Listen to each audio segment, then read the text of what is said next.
Hey guys, welcome back. Um, I think today what we're going to talk about is what you will do for the person that you love.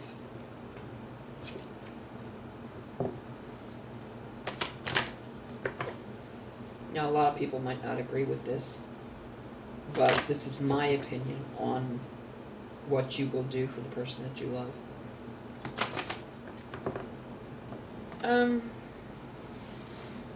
First off, I think you should start a friendship to build as a strong foundation. Because if you don't have a strong foundation in your relationship, then it might as well be built on sand because it's going to sink and it's going to crash. And you don't want to do that.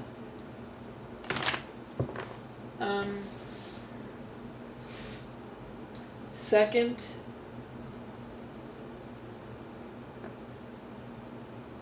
if the person happens to be abstinent,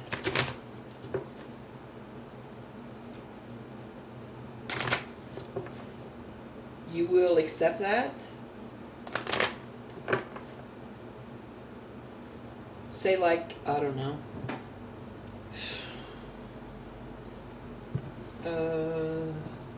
Say like a person is abstinent and maybe they made a pact with themselves or God to remain abstinent until marriage, for an example. The person that wants the relationship with this person should agree to that. There has to be good reasons behind it, I would imagine.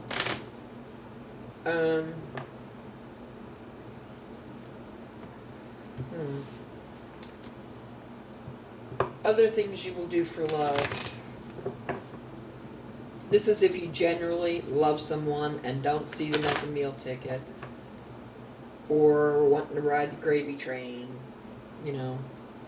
I mean, true, real love.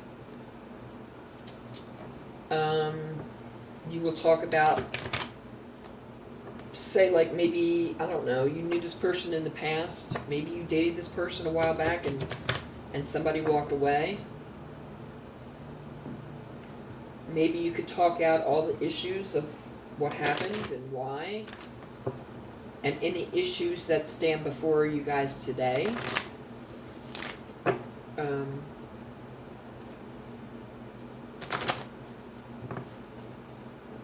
I'm the type of person that if you make a promise to somebody, you damn well better keep it, because your word is everything. And if you don't keep your word, there ain't gonna be no relationship. For the simple fact that you were just spewing out words and didn't mean it. Your word says a lot about you. Your word is kind of like a handshake, a deal breaker. And if you can't keep your word, then what good are you? What kind of relationship are you going to have? I'll tell you what you're going to have. You're going to have one that's built on sand and it's going to crumble.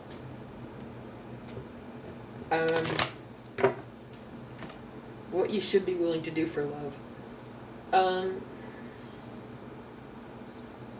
You should be willing to do all the work on yourself that may be toxic.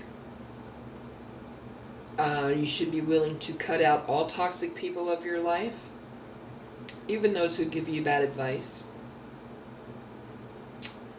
You should be willing to cut out any and all toxicity in your life, no matter who and what they are. Could be your best buddy, but maybe they're secretly wishing your demise and don't want you to be happy, so they're trying to keep you stuck on the same level you're on. So they give you bad advice to hold you back. Only accept advice from someone that you know without a shadow of a doubt, 1000%, that you can trust that advice. If you question that advice, then go to someone and ask them, hey, so-and-so told me this advice. What do you think about that? Do you think that's good advice, or do you think it's bad advice? If you want a true love relationship, you should be willing to do almost anything. You have to be flexible, and I don't mean body-wise. I mean flexible. To be able to share in all responsibilities. Because if you love someone, words are just not enough. Actions prove how you feel. Now, I don't mean go out and buy someone a gift every day. That's not what I'm talking about. Sending flowers once a month, that's a good way to start.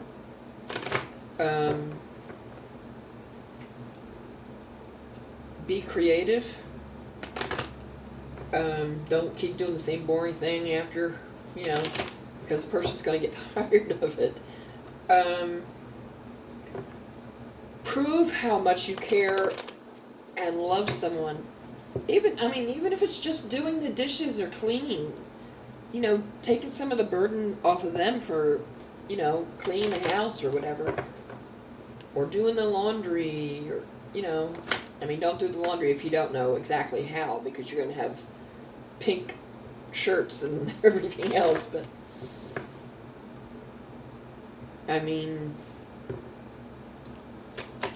do the little things. The little things mean a lot. Taking out the garbage, doing the dishes,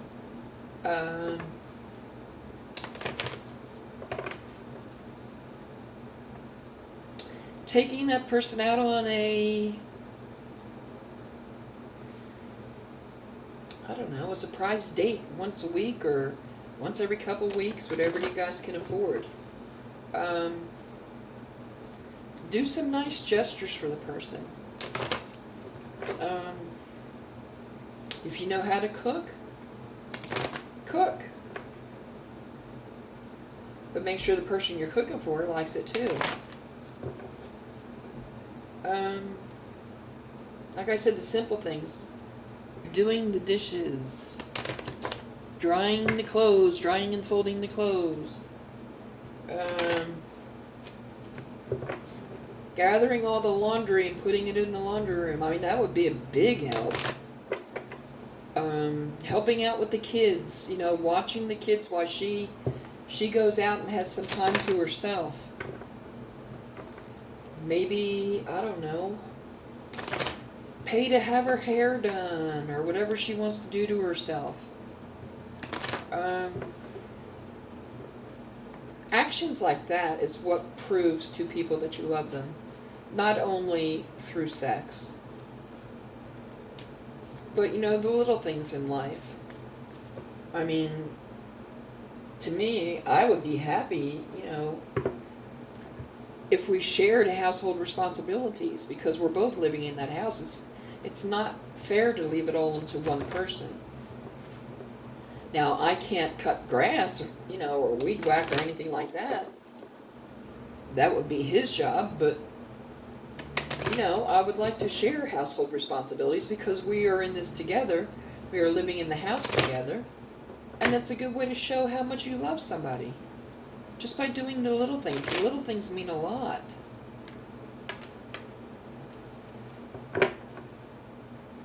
Sending that person something in the mail that's sweet and loving,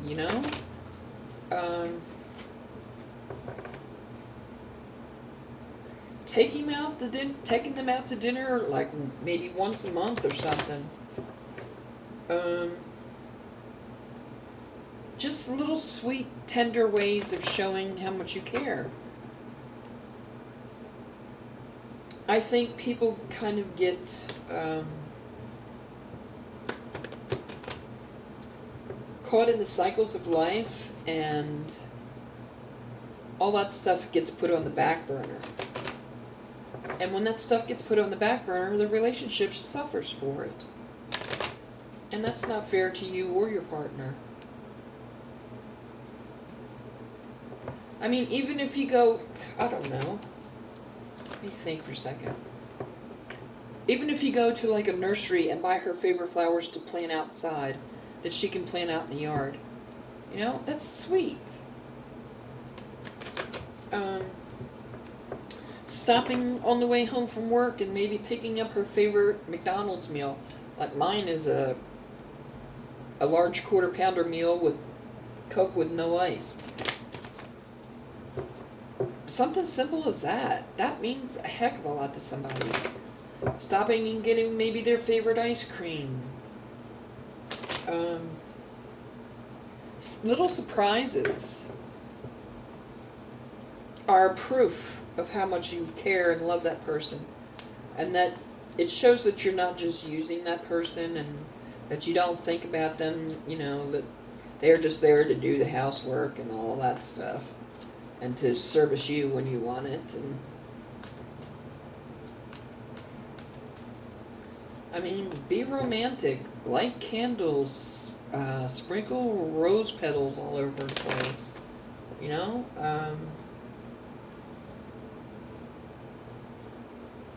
Roses and chocolates. You know, that's romantic.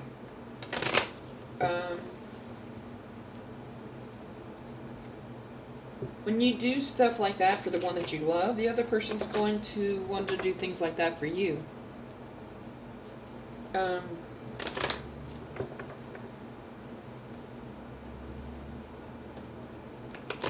Maybe order some stuff. Maybe she's like, I don't know, maybe she's like a tarot reader like I am.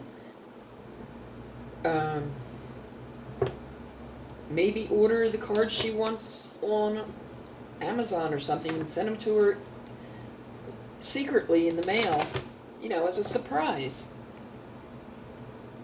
It's things like that that touch the heart of women. And I know if men were treated that way, they probably never have been treated that way. If you have, then I'm happy for you. I have to end this, and I will do a part 2. Please like, share, subscribe, comment below. Send your friends to the channel, thumbs up. I hope you'll come back and watch other videos.